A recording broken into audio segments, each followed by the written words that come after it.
That's great. Appreciate that intro on NGFN and the Wallace Center. Well, I want to welcome everybody today to the webinar. As usual, I'm excited about it, and I think a lot of our panelists are excited about being here. We've assembled 3 food hubs, which really span the wide variety of types of hubs that are out there, and there is a wide variety. There's different sizes, locations, financial structure, and so forth. You can see a comparison snapshot here.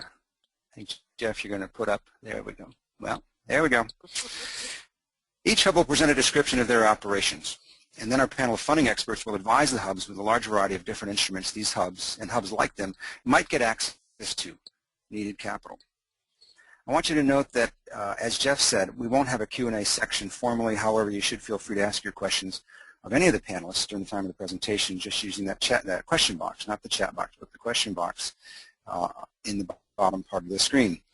Again, please indicate to whom you'd like your question addressed, and so that they can answer you directly.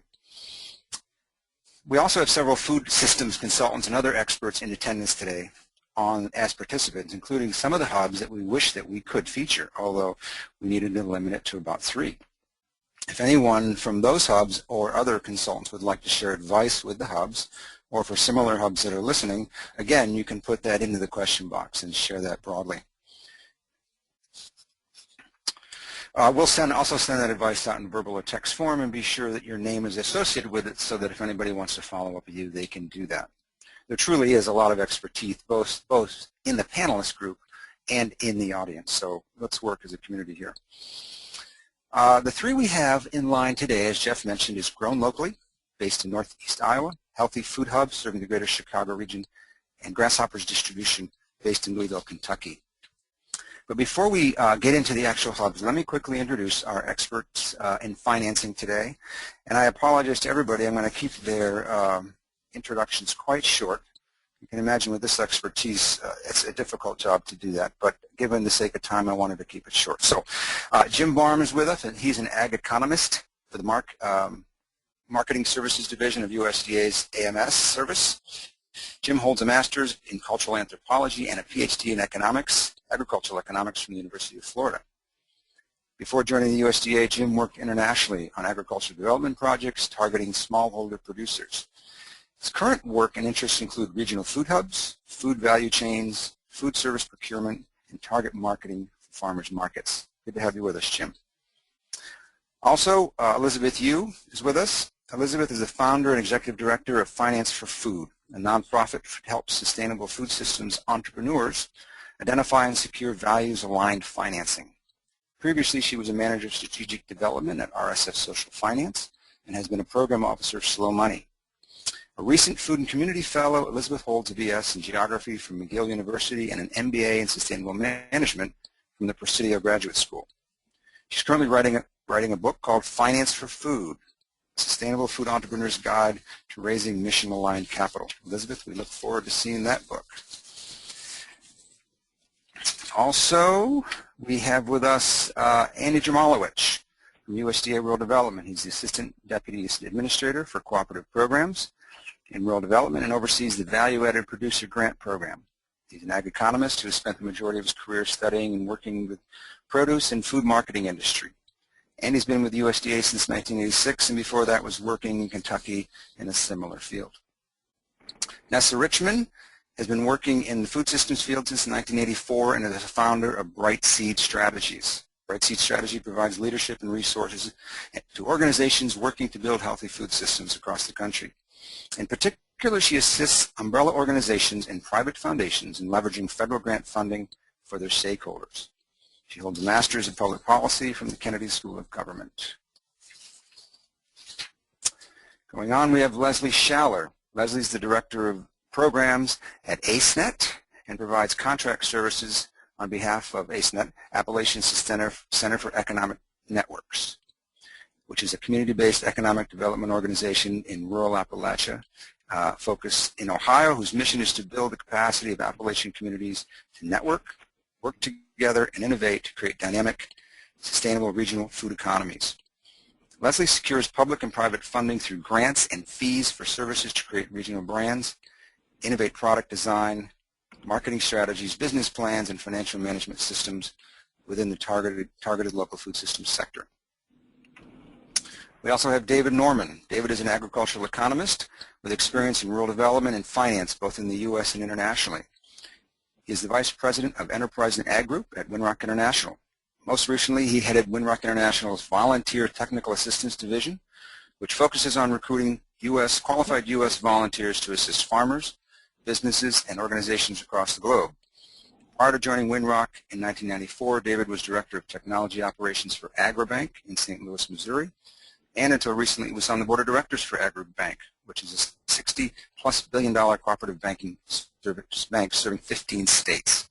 He holds a master's degree in economics from the University of Arkansas.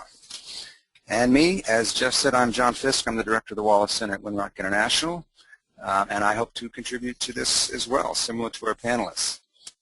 As you can see, we've got quite a bit of expertise, and we're all in the right place. That's how I'm feeling right now. Great panelists and great hubs. So let's jump right in with our first hub. And Johnny's Cross will present Grown Locally. Jonice is the coordinator for Grown Locally in Decorah, Iowa, where she deals with all aspects of the business of the cooperative. She has a degree in finance from the University of Arkansas, owned a restaurant in Eureka Springs, Arkansas, and is the previous owner of her own IBM mid-range computer consulting company. Boy, with that kind of business background, you're the kind of person to run Grown Locally. Jonice, welcome. Tell us about the Food Hub. Well, thanks, John. I'm excited to be participating today and getting a chance to tell you a bit about Grown Locally and what we're doing here in Northeast Iowa. If I can advance my slide here. Okay, Grown Locally was formed in 1999 as a producer cooperative. Their first season was in 2000, governed by a board of directors that is voted on by the general membership. The work is done within a committee structure. We have a third-party audited transfer facility in Ridgeway, Iowa, and by transfer facility, I mean we do not hold inventory. Our inventory comes in from our producers to order, and then it's shipped out the next day. We carry $5 million worth of liability coverage, and this year we were lucky enough to be able to hire somebody to take over our orders and coordinating our inventory with our producers.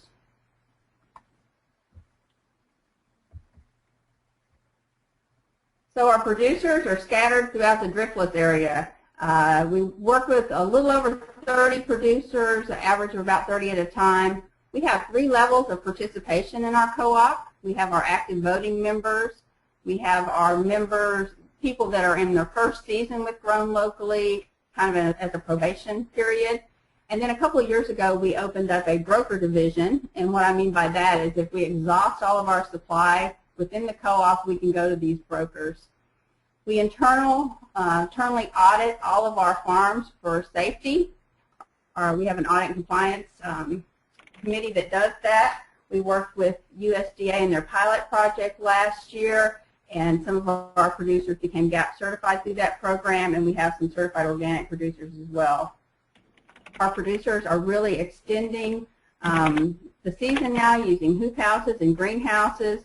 And then we have primary and secondary growers, and the primary grow for each product. And the primary grower then becomes the mentor for that product, and that's helping to do a lot of training for us. For our markets, we got a planning grant from the Northeast Iowa Food and Farm Coalition and the Northeast Iowa Food and Fitness Initiative last year to really take a good hard look at our business. And so we decided at that point that we really did not want to be in the transportation business, so a larger percentage of our sales now is coming from working with distributors. We are the first co-op to become a qualified vendor for Sodexo at Luther College, and we are working with them to build a local food model that they can carry to dining services accounts that they work with across the country. We're also starting to work with Cisco of Iowa this year, and we'll go through production planning with them this fall for the first time. And then you can see some of the items that we sell. Jonice, let me interrupt you for a minute. This is John. Somebody is typing who's not muted, so please mute your microphone. Thank you. Okay. Go ahead. So down to our funding needs and challenges, by working with distributors a lot more, we need larger cold storage facilities to be able to bring product in from our growers. they bring product in already packed and ready to go, and we need to be able to palletize that when they bring that in. We also need loading docks at different levels for incoming and outgoing deliveries. On our wish list is a pack-out facility with some root crop storage capabilities. We're even analyzing that maybe we need pack-out facilities in farm clusters, you know, scattered throughout northeast Iowa since we are rural. And then we're working, we'd like to have a processing facility eventually. We're working with some kitchens in Wisconsin right now, trying to use our seconds and some of our excess produce to get a per serving size cost to take this food into the farm to school programs in this neck of the woods. So we're also looking at doing a full proposal for Leopold right now for a grant to create a program to mentor new producers to grow on a wholesale level or for others to expand. It takes a lot of resources to do that for us. We're also working with Northeast Iowa Food and Farm Coalition, excuse me.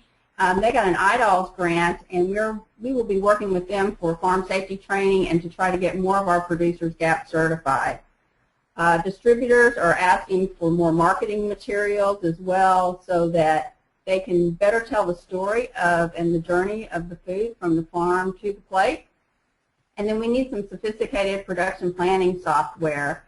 We can't just go out and get more inventory. We kind of get a one-time shot at this, and so we really need a way to track demand from our buyers and supply from our producers. So that's a brief rundown of Grown Locally, and I'll turn it back over. Thanks. Great, Janice. Nice job. Let me just ask you off the cuff. I hope I don't surprise you too much. Do you have a sense of how much funding you need to cover these things or what your priority levels are? Well, we are hoping to get a design for a facility. Talk to Jim about that, one of the panelists today. We are looking at probably less than $50,000 for this mentoring program that we're going to the Leopold Center for. That's a 2-year program.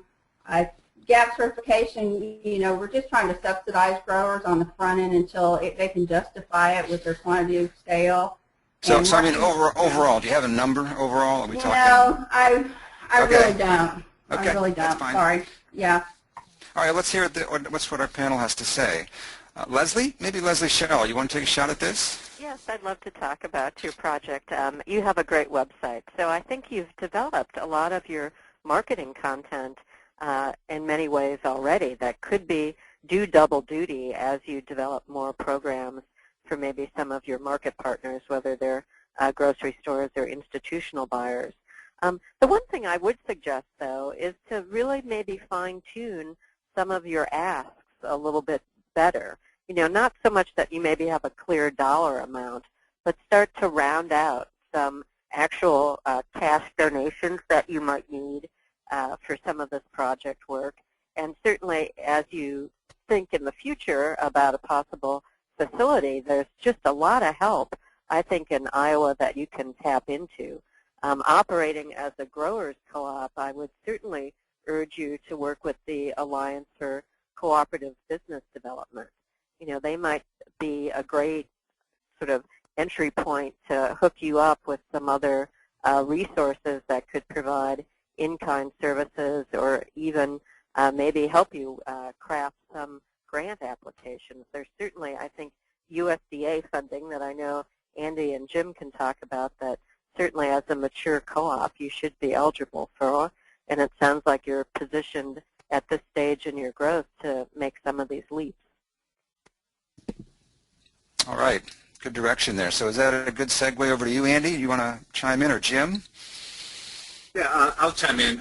Really, I can just echo what Leslie says. And first of all, great presentation, great story. I think your perspective coming from rural and being a co-op again is going to make some of the RD programs potentially very attractive for you. Again, also I represent the cooperative programs portion of rural development. There could be something there. If you're looking at, some of your profile on some of the organizational aspects that we could help with. And again, I'll echo what Leslie said. is maybe start narrowing down some of your specific asks, and then we can look to which program we have is going to possibly fit best. But again, the fact that you're rural, co-op, I really am not hearing anything that would make you not eligible for virtually any program that RD offers. All right, that's good Yeah, advice. and this is Jim, and Go this ahead, is Jim here, and Johnny's. It's good to hear from you again, and we'll continue our conversation about probably providing some technical assistance with the facility design. One thing I would just mention is clearly is, although Andy didn't mention particular rural development programs, one's like value-added producer grant that he runs is fantastic, and would be something that would certainly you could be eligible for. And a lot of these rural development programs, the Rural Business Enterprise Grant, the Rural Business Opportunity Grant, both are two other excellent programs. And I think following up with Andy, you can really hone in on those. One thing to keep in mind, and just another USDA program, is the Risk Management Education Cooperative Marketing Grant.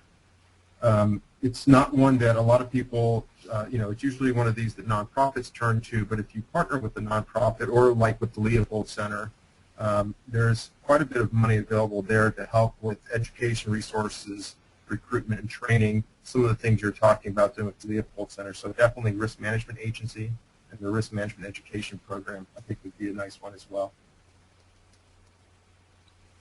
Let me turn to David on this, because a co-op is a recognized legitimate business in many scenarios, especially in the conventional banking system.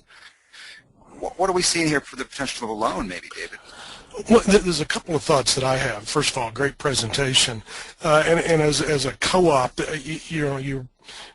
a lot of your strength is really dependent upon your growers and your growers continuing to be successful, and part of that success is them having a viable, dependable market, something that, for example, they can take to the bank to say, we're producing these products, here is a viable, consistent market and an organization that we support.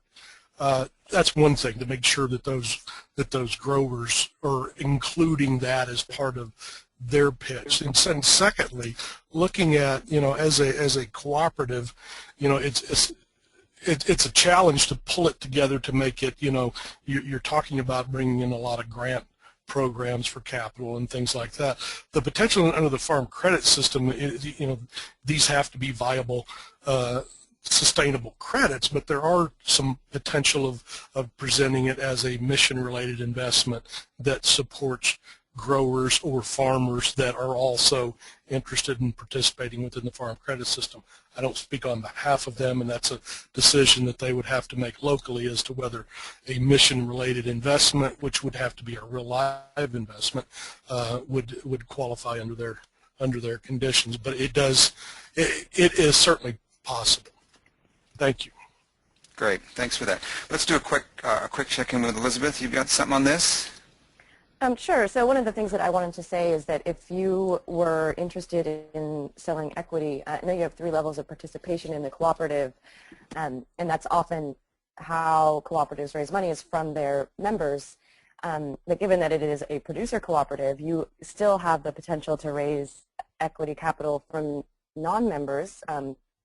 Organic Valley is a very well-known national-scale cooperative that has done this quite successfully. They raised $14 million in 2010 alone with a non-voting preferred stock offering. Another thing I can say about that is that it is available on Organic Valley's website, so you can actually download the entire private offering that they put together, and they still have available for folks to see. So that could be a model that might be helpful to you. And one thing to know about that is that you are in fact selling shares of the company, but by doing a non-voting preferred stock the way that they have done it, it behaves a little bit more like debt in that you're paying your investors a fixed dividend rather than sharing any potential financial upside with them. So they redeem their shares at face value, which means if they buy them at a certain rate, the company can buy them back if the investors want their money back. So you would also have to think about how that would happen over time. But you don't necessarily need to give them a share in the growth of the company. So that's one way to keep both the management voting rights, within the active producer members, but also sell equity in a way that means that you're keeping the potential success, financial upside within the voting members and the producer members. So that's something I would recommend. And anytime you're looking at doing private offerings, whether you're looking at equity or a private debt offering, you may have folks in your community that would be willing to make a loan to your business. You would want to make sure that you're considering both the federal and state securities regulations, but there are actually some exemptions that make it easier for agricultural cooperatives to do these private offerings. So just some things to keep in mind for either food hub cooperatives or any other type of agricultural cooperative business. Janice, I have a clarifying question that several people have asked. Just a little bit about the software that you've found. The production planning software? Yeah. What are you using? How did you decide? Well, right now I'm using Excel, and I went to Making Good Food Work this year and was on that team. I helped develop 5 layouts of files, and hoping that I may take it on myself and do it in Access. That's what I'm looking at right now, because I know what I want. I do have experience in computer programming and databases and things from prior lives, so to speak. But I know what I want, and I think it would benefit a lot of people if I could get the money to get it programmed. So. Okay, let's hear Jeff. Yeah, thanks. Great. Let's hear maybe quickly from Nessa. I think she's got something to add in, and then we'll see what's next. I just have a brief suggestion of a particular grant program that you might want to look at. It's the Specialty Crops Block Grant Program, which goes through the State Department of Agriculture, and they frequently do provide funding for GAP certification and also for marketing materials if they're specifically being used to promote consumption of specialty crops, which means fruits and vegetables, basically. So states have a lot of leeway in how they spend specialty crops funding. A lot of them do choose to fund training for GAP certification. Great. Thanks, Nessa. I think we're going to move on. It's tempting to ask Jonice if she has any questions, but I think I'm going to resist because I want to make sure we have enough time for each of the folks. And if we do have extra time at the end, I think maybe then we can go back and forth on some questioning between the panelists and the hubs. But our next hub, thank you, Jonice, that was terrific, and thanks to all the panelists. Our next hub is the youngest and smallest of those presenting today. Healthy Food Hub is dedicated to getting good food to Chicago's food deserts. The revenue is about $60,000 currently, but they're just beginning their operations. Healthy Food Hub is a non-profit food hub. Dr. Jafunza Wright Carter is with us today, and she'll be presenting around the Food Hub. She's a family physician and a co-founder of the Healthy Food Hub, along with her husband, Fred Carter. Boarded in holistic integrative medicine, Healthy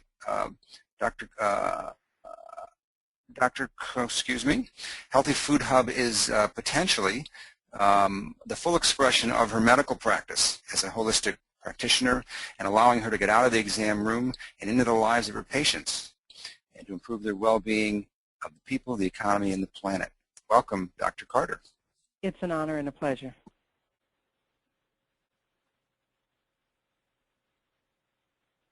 The Healthy Food Hub, our mission is growing a local food system, building a local food economy. The Healthy Food Hub,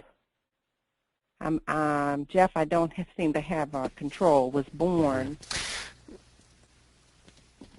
out of a demand for local food to eat healthy year-round. Recipes were shared and tried. Market goers reported better health. Blood pressures and sugars improved. Since 2009, twice a month, in our own neighborhood, folks get more for less year-round. In the heart of Chicago's food deserts, 30 to 40 cents on every dollar builds a local food economy, providing our farmers with organic and non-GMO seeds, helping hands at harvest time. Through the practice of community, We are creating social capital. Invested eaters in Chicago provide demand for Pembroke farmers and urban gardeners, from Maywood to Dalton to hundreds of acres in Pembroke. We are laying a template for a local food system. And this is the three-sector foundation. Of course, food production, food aggregation, processing and packaging, food access and distribution. And what interfaces all of those literally is promotion, education, and training at every sector. We started the Healthy Food Hub at the sector of food access and distribution. We've been able, through these grants, through Communitas and Leo Guzman Fund, to maintain and increase the variety of foods that we offer, particularly dry goods that are in high demand. We're able to keep them in inventory. And as a result, we've been able to increase the amount of foods that people are actually purchasing. The Who Fed award we're very happy for, because it's allowing us to focus on best practices and building our capacity. And we are developing, and I'm hoping to talk more with all of you on a member investment plan. So the bottom line is that the Healthy Food Hub is to become a lean, mean, replicable unit with a core staff that provides oversight and volunteer training. And the food hubs would be established as at schools, mosques, churches, in the community with volunteers from parent-teacher associations, churches, members, and students. We have a 12-hour setup breakdown system right now, and all those things keep our operating costs very low. So most of whatever dollars that we would be able to garner will go towards production. In Pembroke, that's where our greatest potential food yield is, with literally hundreds of acres available. The land is in dire need of soil remediation. This is what remains of the black oak savanna. It's feldspar sand. We need lots and lots and lots and lots of organic material to turn it to loam. We are in need of an equipment share with maintenance and operations staff to manage the multiple needs. Like most places, our farmers are like in their 70s and 80s. We need a rotating apprenticeship so we can generate more farmers. And we want to be able to have a 24-month plan to greater food production here. At the urban and suburban food production level, where we envision high tunnels for extended growing, for aquaponics, we want to begin to do plant medicines and specialty crops. Poultry raising is something that's done here in the farming community. A lot of farmers are actually buying their feed retail, and so they're not able to be competitive. It's one of those things we need to prioritize, as well as local or mobile poultry processing. Food aggregation and processing. This is a sign that's in front of a building that's been empty for 10 years, and we're to look at it this weekend as a possibility as an aggregation center for washing, drying, packaging, canning, flash freezing, and community kitchen. So we're really excited about the possibility of a community kitchen, because it literally fosters unlimited food entrepreneurship through a creation of local products. It reduces food waste, and it can provide food and food pantries, kitchens, food for the hungry in our communities. So the bottom line is the real solution to food deserts is to keep the money in the community. And we have thought that $3 million over a 3-year span of time will allow us to increase our efficiency and capacity of our access distribution unit. It would allow us to generate these rural, urban, and suburban farmers with a multiplier of 3 to 5 employees per farmer. And our ultimate vision is to actually have an employee-owned social enterprise. Thank you very much. Thank you, Dr. Carter. Well, that's quite a vision, and I mean, my sense of it is that it touches a lot of different points in society, whether it be food, whether it be economic development, whether it be community development. It seems to be very rooted in a lot of different issues that may be passionate to a number of different folks representing investments. So let's turn to our panel to see what they think. Elizabeth, want to take a shot at this?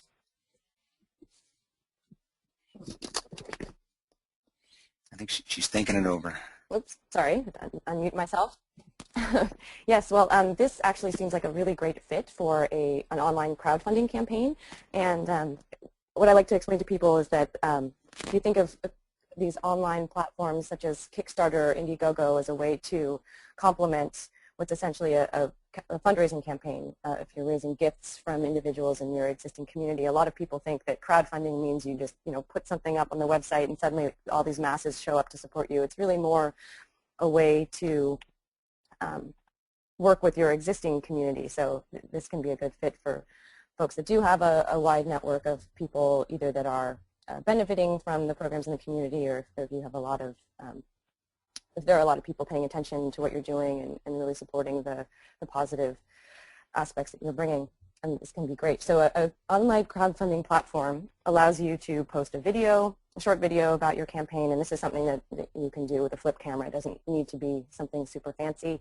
A brief blurb about what it is that you're doing, and this goes up on an online profile on, for instance, Kickstarter, Indiegogo. Start Some Good is another online crowdfunding platform. And so you choose an amount that you're trying to raise, and then you use the internet, social media, Facebook, Twitter, your e-newsletter list. Don't forget about actually getting on the phone and talking to people, and you encourage them to give money to your project. And then you usually offer a set of rewards based on how much people have gifted to your cause. So there are several programs similar to this that have offered, aprons or T-shirts with the logo of the Food Hub on them. Get Fresh Detroit raised, I think, $8,000 or $9,000 using this program, but there are several food-based businesses or nonprofits that have raised upwards of $20,000, $30,000 for their programs, all using these online crowdfunding campaigns. So it's not a good fit for just a general campaign. You really want to choose a discrete project. So, if there's one part of the facility that could be purchased, maybe you're looking for, I'll use the Get Fresh Detroit example again. They were trying to purchase a refrigerated delivery truck for their program. And so that was a discrete part of what they were doing that people could get their heads around, and they were able to raise the money using Kickstarter in that case. And I actually do have a curated Kickstarter page, so you can see some examples of the types of programs that people have been raising money using Kickstarter. That's at kickstarter.com/capital cookbook. And you can see some of these programs. And I think what's helpful to see there is also how people have framed their projects so that it makes for a successful campaign, and also how they have organized the different levels of rewards to encourage people to give at different levels. But this is also, think of it not only as a way to raise gift money from your community, but also as a way to really engage your customers, to raise awareness about what you're doing, and to show that there is public support for what you're doing. This can be very helpful when you're looking at getting grants from other foundations, but it can also be really helpful when you're going to your local community bank or community development finance institution or credit union to get a loan farther along down the road when you're ready for that. It's really great to point to a successful crowdfunding campaign and say, look, there are this many hundreds of people that were willing to give us money to support this project. Mm-hmm. Well, that's an exciting new way of sourcing funds. Not a lot of people have thought of it, I don't think. And also, I think that kind of cash can be a nice match when you're seeking grants, I would think, mm-hmm. which would be attractive to many programs. Jim, let me ask you about grant programs at the federal level and how a match like that might be useful.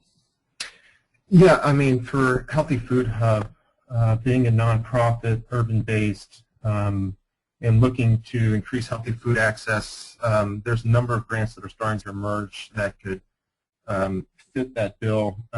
You know, generally there's this initiative called the Healthy Food Financing Initiative, which is a partnership between USDA, Health and Human Services, and Treasury.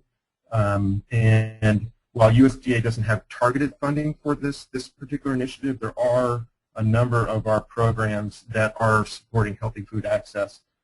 The agency I'm in, Farmers Market Promotion Program, would be an excellent one to look at. We call it the Farmers Market Promotion Program, but it's really a lot more than that. It's any type of direct consumer marketing activities. And there's no match. This last year we just dispersed awards. There was $10 million this year, and we'll see what the next year holds. But again, for the type of activities and numerous of activities that you want to do, Dr. Carter, I think that's really some very good potential there. To get into another program area within USDA, National Institute of Food and Agriculture, Community Food Projects is specifically targeted toward increasing food security in low-income areas. It is a very competitive grant, but again, it's an excellent match for what you're trying to achieve and accomplish, so it's worth looking into. Going outside of USDA, I would say there's, again, a couple of other programs. Department of Health and Human Services has their Community Economic Development Program. Again, they're part of the Healthy Food Financing Initiative and would be an excellent one to look into.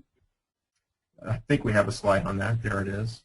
And then finally, people don't think of HUD necessarily as doing anything other than housing, but actually they do a lot of urban development. And again, their particular program, the Community Development Block Grant Program, if we can get that slide up there, is again another one that I think there's some serious potential for you to look a little further into, because I think that might also be an opportunity to fund a number of the activities that you want to see done.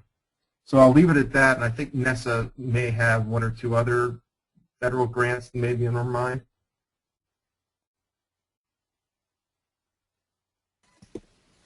Yeah, there are a couple of others I think would be worth looking at. First, I'd go back to the Specialty Crop Block Grant Program, because they will fund feasibilities for the replication piece of what you want to do. They also do fund some equipment like the washing, packaging, and processing equipment that you mentioned. And they've also been providing some funding for the commercial kitchen equipment. And I have a slide with some examples, but there have been funds provided for these purposes in a number of states. There it is. And one other one I would just suggest is looking at forming a coalition for a beginning farmer and rancher development program.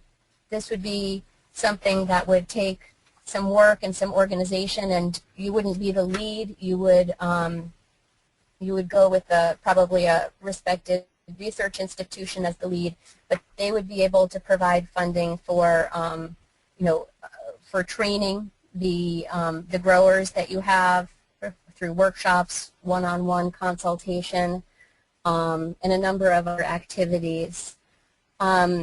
But I do think if I was going to pick, because clearly you can't apply for all of these opportunities at once, I think that the Farmers Market Promotion Program would be a great place to start, given your profile. Some good ideas there.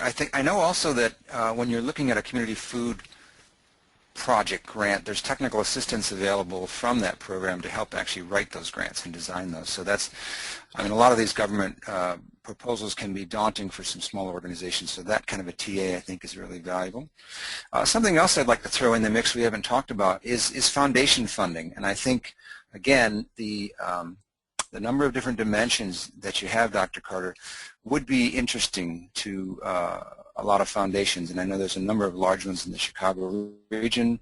There's a funders network there called Fresh Taste Initiative that you may want to touch base with, and so I think, and that's oftentimes there's less barriers to working with foundations than there are to government programs, which can be heavy on the paperwork. So just some thoughts there. Anyone else want to provide any comments beyond this before we move on? Well, I just want to jump in on the topic of foundations, and I know you've said you've got some really great relationships with foundations already. So when you get farther along down the road and are looking at applying for loans, either from traditional lending institutions, community development financial institutions, or even mission-aligned lenders like RSF Social Finance would be one example. The foundations that you have close relationships with may be willing to help secure the loans if you don't have sufficient assets to secure the loans as an organization. These foundations may be willing to do that either by opening secured accounts with those lending institutions or by including a footnote on their financials that said that in the case that something were to go awry with the loan, that they'd be willing to cover that. So just keep that in mind. This is available both to nonprofit food hubs, but also food hubs that have a very compelling social benefit component and have close relationships with foundations. This may be one way to be able to get a loan from a financial institution, a lender that might not otherwise be able to consider lending to you based on insufficient collateral. Mm-hmm. Which I think brings up a good point, Elizabeth, that I think in the financial sector you see a lot of packaging of financial products for one enterprise, but in the nonprofit and kind of in the food sector world, we don't really see that very often. But as we move more towards these market-based channels, towards enterprise development and food hubs, I think it really is worth thinking about how the different financial instruments work together, just like you described. And we're seeing that in other places as well. Okay. That was great. Thank you, Dr. Carter, and thank you to the panel. I think a lot of good information there. Why don't we move on to our last food hub for the day, which is the largest one that we're presenting, over $1 million a year in gross revenue. Grasshoppers is located in Louisville, Kentucky. They're a distribution company serving a mid-sized city and the region, structured as a for-profit company, a limited liability company.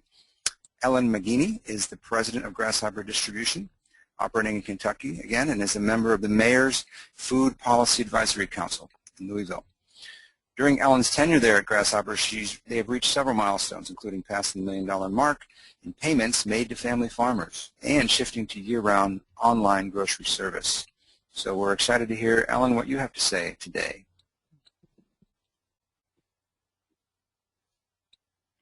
We got you there?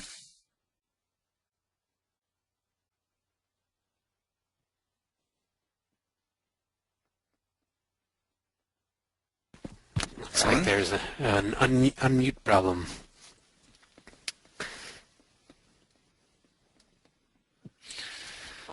Hello? There she is. Ellen, is that you? Oh, you've got me. I'm here, yes. All right, we've got you now. Okay, so Grasshoppers, as you said, is located in Louisville, Kentucky. We were founded in 2007 by 4 family farmers from Kentucky. So it is a for-profit, but very much a mission-based, social entrepreneurial venture with the objective of creating a guaranteed market, reliable market for the farmers, family farmers in the area who grow sustainably. We did specifically locate in a food desert, so that is where our warehouse is located, and we do have food stamps and have a program here where people can pick up their local groceries through Grasshoppers. So we're excited about that, and it's an expanding program. What we focus on, however, is a year-round online local grocery subscription service that offers a large variety of foods from over 60 Kentucky and Southern Indiana family farms. All the vegetables and fruits you can imagine, although people don't understand why we don't have oranges here, but someday maybe they will. We have eggs, beef, chicken, pork, lots and lots of meat, bison. We're famous for bison here. We have great cheeses, and we have added lots of value-added products in the past year. So we are approaching, I would say, virtually a one-stop shop, certainly for local grocery shopping. We've estimated purchase about 80% of your groceries through our online subscription service. Currently, our distribution is that we deliver our food either to your workplace, so we have partnerships with various corporations in town where we will deliver folks food, and we also have a couple of retail partners that are local grocery store and the local coffee shop that they both have probably 12 stores between them where we can drop the food and folks can pick it up with a flexible timetable since they're open until 9 or 10 o'clock at night. As I said, our purpose is for the farmers to have a reliable market with guaranteed pricing. So we are in the process right now, for example, of planning the spring season, setting our prices for the spring, estimating our volumes that we'll be purchasing, and entering into contracts with our farmers where we do guarantee price and we guarantee a minimum purchase. And then we tell them the volume that we are hoping we will purchase. As I said, our customers are urban consumers. You know, we have a number of people who really purchase for their family for their grocery shopping. So we have 1,000 regular subscribers now with an average spend of $35 per delivery. We've doubled that in the past year. Our average spend was $25, so we've been steadily increasing that. And we had 450 subscribers last July. Our farmers are, as I said, about 60, and we've got about a dozen local food entrepreneurs that we've added in the last year. We so far have paid producers a little over $1.3 million. Our revenues this year will be about $1 million, which is double from last year, and we're approaching break even in terms of profitability. By our estimates, we need to get to about $2 million in revenues to achieve what I would call sustainable scale, and over the next 3 to 4 years, we should achieve between 4 and 5% net profits.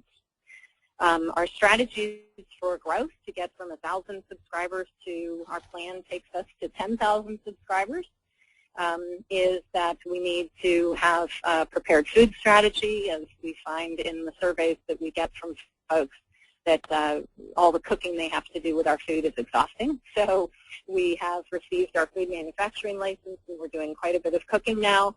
We also do have a number of farmers who work with USDA-certified facilities so that we can purchase their value-added products and resell them directly to consumers.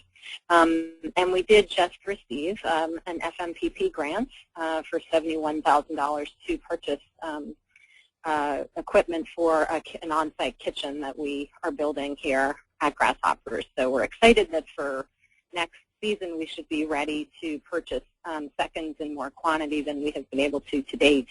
And obviously the excess that arises from bumper crops really every week throughout the season. So we're working with a chef now to, in effect, have a HACCP plan and recipe for each of the crops so that we are ready to go when the moment comes that we've got either seconds or bumper crops. The second piece of our strategy is what I would call more convenient distribution. We've worked a lot on that so that we're now, the corporate drops that we have are quite convenient and people seem to like them a lot. The partnerships that we are piloting with the 2 existing retailers we talked to you about are going quite well, but we need to expand those and really make it simpler for consumers to pick food up from us.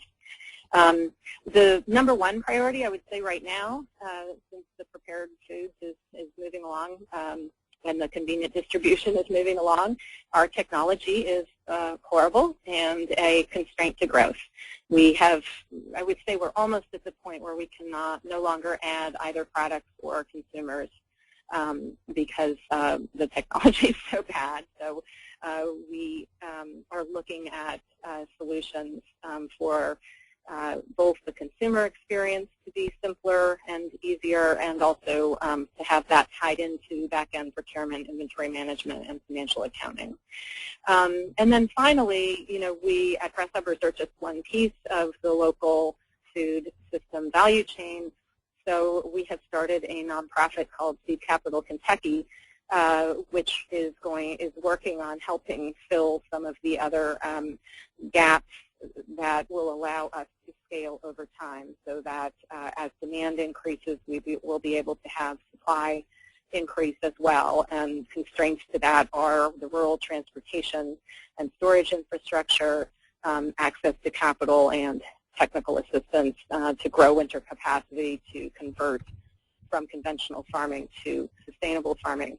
And frankly, for the young farmers we have good programs for internships with our younger farmers, but then they cannot purchase land of their own. They can't afford to. So in terms of the financing plan focused on grasshoppers, we are looking for $300,000 in what I would call equity or grants or whatever you want to call that. We have, as I said, just received $70,000 toward our prepared food strategy from the FMPP program. We are seeking $150,000 up to $150,000 line of credit from the Kentucky Agricultural Development Board, which has tobacco settlement money, and they're taking a look at providing us with a working capital line of credit. So in the prepared food area, we really are just looking for about another $30,000 for the kitchen equipment and another 20 to 25 for the recipe HACCP plan development. In terms of our outbound distribution, we have a truck fleet that is in fairly poor shape, so we're looking for $75,000, which is focused primarily on the truck fleet upgrade. The technology for all of what we are looking at, we're estimating from the conversations we've had with folks that that's about a $100,000 cost. However, there are a couple of technology partners who are interested in talking to us about some kind of an equity partnership where, you know, they might generate revenues and we might build something for other grasshoppers like food hubs. But, you know, I don't know how that will play out. But and then marketing, everybody always needs more marketing, and $10,000 really isn't enough to do the trick. But we have a marketing budget, and I think the main thing we haven't been able to accomplish is having some decent presentation video production for our website, our Facebook page and social networking, and for the presentations that we do. We go out and speak to community groups and corporations and conferences fairly regularly. Finally, we need to we've made some real strides in quality this year. We did a $230,000 private capital raise in April of this year, and a fair amount of that money went into quality upgrades. But we have some more work to do there to complete our fourth temperature zone, have a backup generator so that I don't stay up all night when we have storms in the area, which we do regularly, and make sure we have appropriate security and are ready for third-party inspections. We're doing some work with the Jefferson County Public School System. And is that the last slide? Perhaps. I can't get another slide. Oh, there we go. Okay. Seed Capital Kentucky, just wanted to throw this out at the end. My focus has been grasshoppers, but as I said, we're just a piece of the local food value chain. So we have also launched a nonprofit and are in the middle of fundraising for that. We have a terrific building located here in a food desert that a number of people, our local extension agent would like to move in with us here. We have a cheese maker who would like to move in with us, and a mushroom grower, and about a half a dozen folks who we've identified who use us for technical assistance on a regular basis and would like to be sort of closer to us. We've estimated a budget of about $200 to $250 in operating expenses for the first 3 years. Again, you know, speaking of crowdsourced financing, we have a design for our own crowdsourced financing website that would be focused on having the people in the Louisville markets for now who frequent farmers markets and are loyal to our farmers to be able to sort of like Kiva or Kickstarter put in $100 a season toward a hoop house. Or whatever particular project would work for our farmers.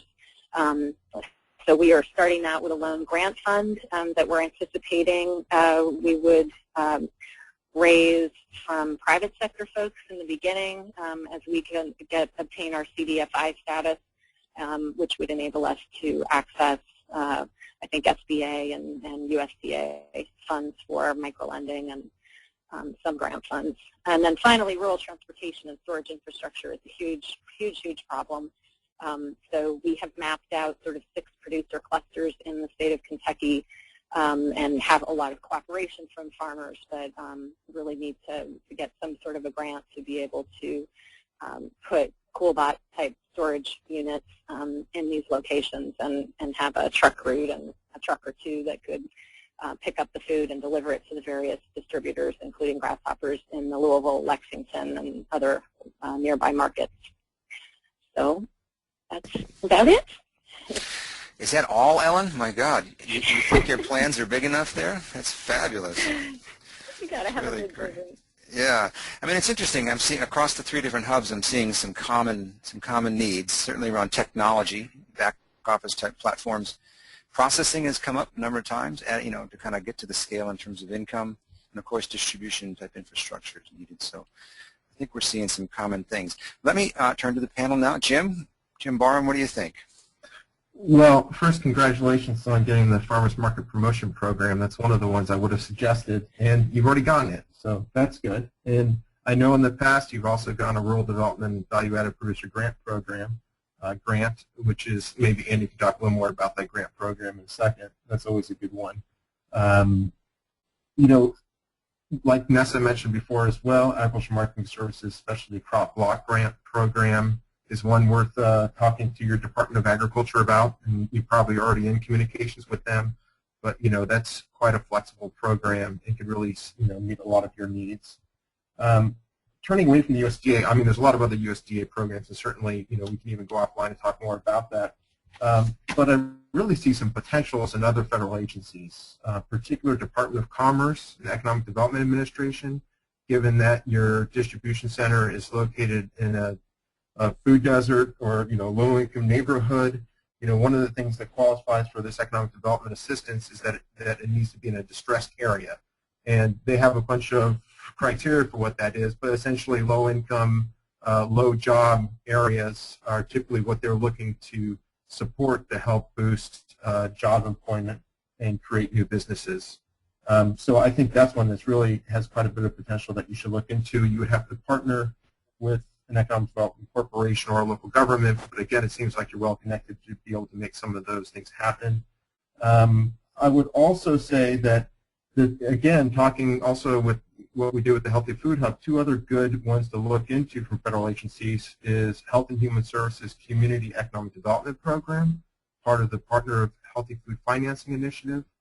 And I'd also, again, look at HUD. I think HUD there's a lot of potential there, given what you're doing in a fairly urban-based area, that they may have some interest. So their Community Development Block Grant Program, I think, has quite a bit of potential as well. I'm going to there's a couple other people who are going to talk. We've been talking about community development financial institutions, and I'll maybe let Leslie talk about that a little bit later. Andy, did you want to comment on what Jim was saying? Sure. First, great story, and as being a University of Kentucky graduate, I'm glad to see this going on in the Commonwealth. RD has, we say rural, so that's our first limit is working in rural areas. And then for the programs that Jim and I have been talking about, we define rural as being cities or towns of 50,000 or less, just to put that in perspective. However, I think that some, either through our RBEG or through our Rural Business Enterprise Grant or our Business and Industry Loan, on some of the rural transportation issues may be viable options. And as Jim and John have mentioned, our Value-Added Producer Grant Program, excellent program for your producers and entrepreneurs. Value for those of you who are not familiar with it, VAPG is a grant program, 2 types of grants, planning grants, which a maximum of $100,000, and a working capital up to $300,000. Can go for planning for obvious, somebody looking to get into a value-added activity. Grant funds can be applied to that. Feasibility study, whatever necessary. Working capital can go as it's stated, it's working capital. Whatever's going in, purchasing inventory, doing some of the marketing, We're in a cycle right now that's a combination of our 2010 and 2011 funds. We're getting ready to award approximately $37 million. The closing date, now the program's closed, we're looking at applications right now, and hopefully we'll have those announced sometime late November. We are anticipating running the program again. Probably, the notice will probably go out very early in 2012. Program that's definitely, I hope, all of you will take a look at. Great. Thanks, Andy, for going through some of the detail on that. I think that's important for folks to know the dimensions. Leslie, I think you wanted to add on? Yeah, just a couple things maybe to chime in on. Ellen, it was really helpful to see your slide where you defined the needs, the dollar amount, and the detail. And just a couple things about maybe sourcing and purchasing equipment. Kitchen equipment, commercial kitchen equipment is often found pennies on the dollar if you're buying used. And I think identifying, what makes sense to buy new and what makes sense to buy used is certainly something other folks in the kitchen incubator, commercial kitchen network can maybe help you think through. So certainly I would be available to advise you on any questions you might have there. We have found that having a really detailed list of some of our equipment needs, whether it's for processing or warehousing, is really helpful to always have on hand. A lot of big box stores, the retailers in your area, oftentimes will be more than happy to donate pallet racks, pallet jacks, all types of warehousing equipment. That's an easy donation for them. Those folks or corporations also oftentimes have certain levels of donations that they can make, sometimes up to $5,000 to groups. So I think there's an opportunity there as far as an ask. The other thing I would say is really check out your community development finance institutions in Kentucky. I know there's a couple headquartered in Louisville, the Community Development Bank, and then the Central Development Corporation. If you probably have developed maybe some relationships with them already, but I think it would be best to keep them in the loop and share with them some of your financial goals in terms of your growth over the coming years. Good advice, good advice. David, let's get back to you. Any thoughts on this particular one? It seems like it's got some scale to it. What do you think? Yeah, first of all, great presentation. I was really intrigued when I read the write-up, and I ended up with a lot more questions than I had recommendations. But I think the huge and tremendous advantage of being in a mid-sized city in the Midwest is a significant advantage. I think you're bringing a lot of value to your growers. In other words, their ability to execute on contracts, to lock in prices is probably really valuable to them in financing their operations. So I'm sure you're pushing them for potential additional investment or at whatever level they can do to help you grow. And some of the operational things you're seeking to get financing for, both on technology and on transportation, the opportunity to look at whether there are outsourcing relationships that you've probably pursued those, but there may be a way to, and some companies or organizations willing to step in partnership on that. I think the long-term market direction is really positive. It's just a challenge to communicate that, particularly to sophisticated, I don't want to say sophisticated lenders, but typical commercial lenders. You're lucky in Louisville, your neighbor there, Farm Credit Services of Mid-America, I think is pretty innovative in looking at these kind of enterprises. You probably already approached them and talked to them with the potential of either mission-related investment or making sure they're aware of what you're doing, the kind of value that you're bringing to the growers that you're participating with. I stuck on my old banker's hat, and then I was dying to dive in and look and see what the rest of the financial picture was. But your presentation does a tremendous job in kind of explaining where you're going and what you're doing. So thank you very much. Great. Thanks, David. Who else? Anyone else want to add something on top of all those good ideas?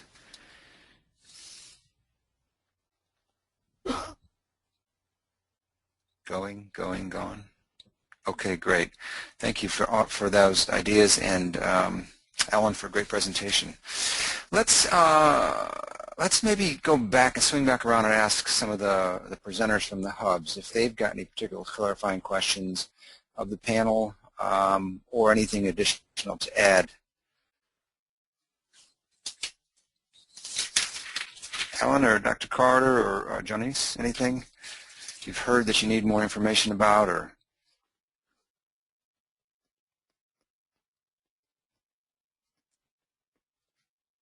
Well, I just would like to thank everybody for your comments and feedback. It's been very helpful, and we are going to be hosting Fresh Taste along with the Great Lakes Food Hub Network core of people who are working on creating the Midwest Food Shed this weekend, and so I feel like I'm a lot more equipped to make the most of the weekend. Thank you so much.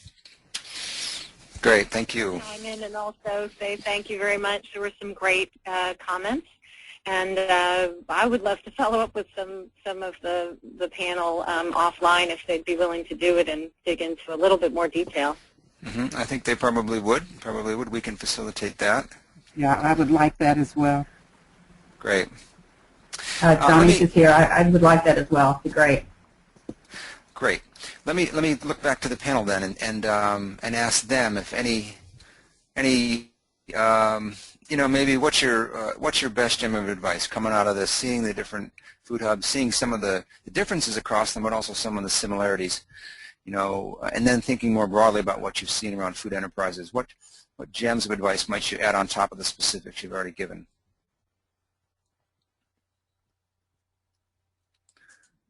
This is Jim. I'll go ahead and chime in real quickly. And it's something I always tell people when they're applying either through one of the grant programs we run at Agriculture Marketing Service or any other grant program.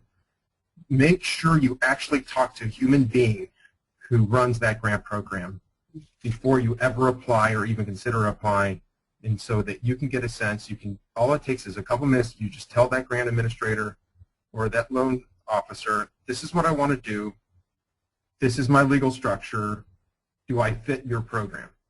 And they can say yes or no, and it saves you a lot of time, and it will certainly save the grant administrators a lot of time. I know Andy is an awfully busy man, but I'm sure he'll field a call from you for 2 minutes, 3 minutes, just so you can very clearly find out whether you're eligible for the Value-Added Producer Grant Program or for the Rural Business Enterprise Grant Program, or if you want to call me and talk about Farmers Market Promotion Program.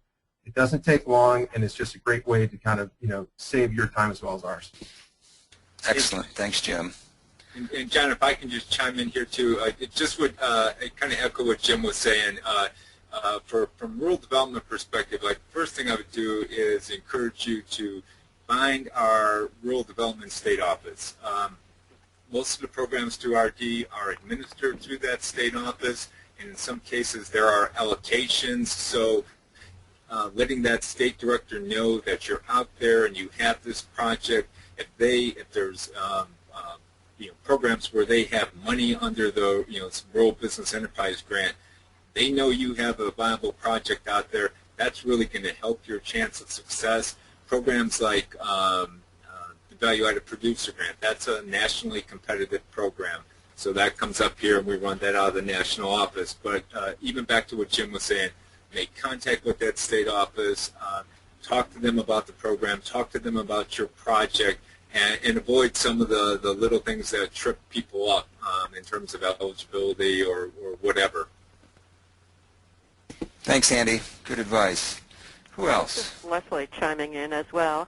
I would also encourage you to build those networks, because getting to know the folks at the regional and state level whether you're ready to do an application or not is still worth your time. So even the preparation of these PowerPoint presentations, the couple-page overviews, feel free to email some of this information around. It doesn't mean that you're immediately asking for money or that you're immediately asking for help. You just want to, share the information and apprise people of, where you're at, and so that they get to know you and see, the human aspect of the work that you're trying to do. Mm-hmm. So you're building confidence in them, in yourself. I want to go. Yeah.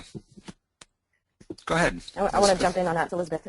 So I think there's an adage that I like to repeat that's if you ask for money, people will give you advice. If you ask for advice, people will give you money. So I just want to echo what Leslie just said. It's never too early to start building relationships, and I would say that this is also true of the staff at the local financial institutions that you think you might want to be looking to for loans later on down the line, but it also goes for the individuals in your community that may be willing to support your projects. And I think, I feel like I have to say this because I'm one of the few folks on the call that's not necessarily focusing on government programs, but yes, I mean, we have some amazing programs at USDA, HUD, et cetera. We've heard about them today that support food-based businesses and food hubs in particular, but there are also any number of private capital options that might be relevant depending on who is in your community and who might be looking for this type of investment either as a mission-related investment or just as a way to get their money out of some of the more traditional financial institutions. I mean, we've got an amazing movement afoot right now, people occupying Wall Street, people around the world, not to mention around the country and at Wall Street itself, but there's a significant effort amongst everyday people and wealthy individuals to move their money into investment opportunities that are more in alignment with their values. So I just came out of the Slow Money conference last week. Slow Money is an organization that has national groups of both investors and food entrepreneurs around the country that are looking at ways to foster more of this type of investment activity. And so, I just wanted to name some of the trade-offs that you might consider if you're looking at private capital versus some of these government programs.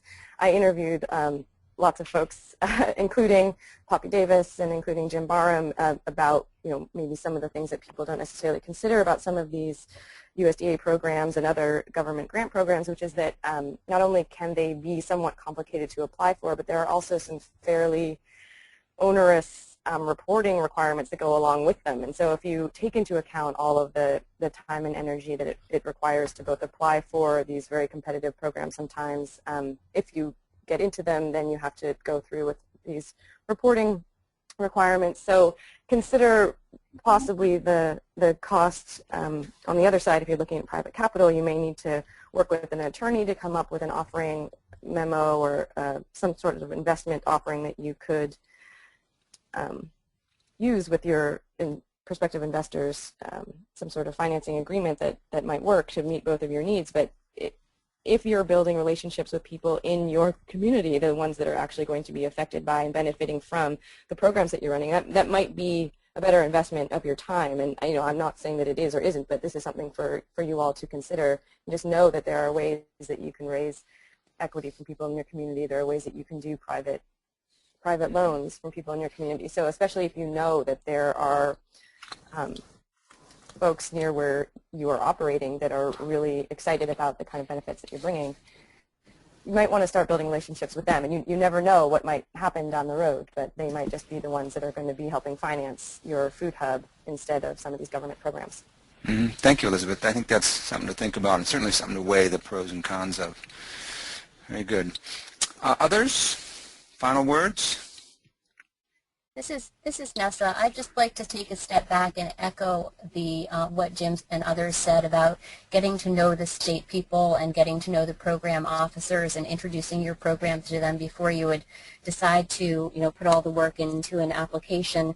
And then when you're in the nuts and bolts of figuring out how to apply, just to look at the RFA, the request for applications, very closely to make sure that you understand what the priority areas are, and that you understand what the eligible and ineligible expenses are, and to spend a lot of time thinking about your budget and budget justification. Those are really the key pieces to making sure that your application for any of these federal programs is going to be as good as it can be in terms of matching what they're looking for. Thanks, Nessa. Good point. Okay, any others before we wrap this up? Okay, great. Well, I want to thank you all for the advice and for the presentations. I did want to let everyone know that part of the organization behind bringing you this webinar comes out of a regional food hub collaborative that the Wallace Center is involved with, along with USDA AMS. Jim's part of that. And we want to let you know that we hope you'll be hearing more from us in the near future. We're planning a resource guide to be published. We've been doing a lot of research around that and pulling together a lot of these exact references and programs that you've heard about today will all be gathered into one place. So we hope to get that out here with any luck, Jim, maybe by the end of the year, maybe sooner. So keep an eye open for that. But with that, let me turn it over to back to Jeff to close us out. Thanks, John. And really, I want to thank all of our panelists, the experts, and the Food Hub representatives alike. I'm sure you can tell they put a great effort in preparing for this webinar, and I hope you've been inspired to find some sources of capital you may not have considered for your work before today. This webinar is being recorded. It'll be archived on our website along with the more than 24 other webinars we've done in the past. Feel free to point others who you think would have liked to have heard this panel. Absolutely information-packed panel. You may want to review this webinar yourself and take some professional development time and dig through our excellent archives. Again, that's ngfn.org/webinars. This webinar will be up within a few business days. We also have our past webinars not only organized by date, but also by topic, so dig into what interests you. Our webinars are the third Thursday of each month, starting at 3:30 Eastern Time, and sign-up links are also at ngfn.org/webinars. Next month, we take a look at some new technology to assist farmers, and particularly beginning farmers. Time and time again, we hear that amongst the biggest hurdles for beginning farmers are designing a business model which creditors will fund and creating a comprehensive food safety plan for their farm. Each of the tools presented on this upcoming webinar addresses one of those hurdles. You'll hear presentations from Farm Credit Council and familyfarmed.org. The easiest way for you to register for this upcoming webinar and hear about all the webinars is to just sign up for our mailing list. The post-webinar survey just asks you if you'd like to be on our mailing list. So sign up and you'll get a registration link. A couple other upcoming webinars of some non-NGFN webinars. USDA NIFA is holding a webinar tomorrow between 2 and 3:30 EST to help applicants write competitive grants for the Beginning Farmer Rancher Development Program. So you heard about that today. The webinar will discuss program description, eligibility, the difference between this and previous year's RFAs, do's and don'ts of successful proposals. Just go to the website here, log in, show up early. Capacity is limited to 100 attendees. The proceedings will be saved and posted online. And October 27, continue your funding opportunity education with public health law and policy. In this webinar, you'll learn how to identify and leverage financing mechanisms to create healthier food retail options in your community, and hear from people who've experienced designing, implementing, and funding successful projects, co-sponsored by the Community Food Security Coalition and the Healthy Corner Stores Network. I do want to let you know about two other Wallace Center websites. Foodhub.info is a food hub of information, research, case studies, a map of many of the food hubs across the country, which we will be continually updating, even links to TA providers with experience in aggregation and distribution. Again, I want to note, if you are a TA provider or a consultant on this call, you should take some time and create or update your profile on ngfn.org. This is becoming an established place for those in need of assistance to find their help, so you want to be listed there. And our hufed.org site, the site for our Healthy Urban Food Enterprise Development Center run by the Wallace Center. This program and its website is focused on increasing access to food to underserved communities using market-based solutions. On the site, you'll find a description of the initiative, grantee profiles and photos, and a library of some of the best food access resources. If you have a resource you'd like to share, let us know, either contact@ngfn.org or hufed@winrock.org. You can find the NGFN on YouTube, on Twitter, and on our website, ngfn.org. I'd like to encourage you to add your name, interest, your bio, and other information to our database, as I mentioned. I'd like to encourage you to search our database if you're in need of technical assistance. Again, if you haven't already, sign up for our email updates. There's a link on the ngfn.org page, or just let us know in the post-webinar survey. And I and the NGFN would like to thank you for your time today, and have a wonderful evening.